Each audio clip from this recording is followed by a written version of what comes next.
আসসালামু আলাইকুম। আজকে রেসিপি আমার পটল দিয়ে দুর্দান্ত একটা রেসিপি দেখাবো। যারা একদম পটল খেতে পছন্দ করেন না তাদের জন্য আমার আজকের এই রেসিপি। এখানে আমি পটলগুলো ভালোভাবে ধুয়ে পরিষ্কার করে নিয়েছি। এখন ফুটন্ত গরম পানিতে দিয়ে দিব, সিদ্ধ হওয়া পর্যন্ত অপেক্ষা করব। সিদ্ধ হয়ে গেলে আমি ঠান্ডা করে নিয়ে ব্লেন্ডারে ব্লেন্ড করে নিব। এদিকে আমি পটলের সাথে কাঁচামরিচটা সিদ্ধ দেইনি, দিতে একদমই মনে ছিল না, তাই দুঃখিত।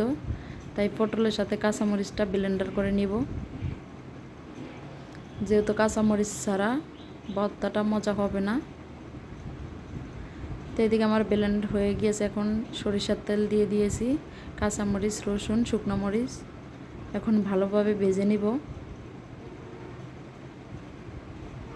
এই রেসিপিটা গরম ভাতের সাথে বেশ খেতে দারুণ লাগবে। এই তো দেখতেই পাচ্ছেন আমি ব্লেন্ডার করা পটলগুলো দিয়ে দিয়েছি কড়াইতে। এখন স্বাদ মতো লবণ দিয়ে দিব। এভাবে নেড়ে চেড়ে ভালোভাবে ভেজে নিব।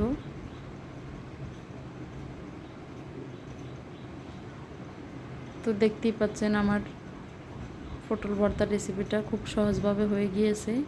সবাই ভালো থাকবেন, সুস্থ থাকবেন। আসসালামু আলাইকুম।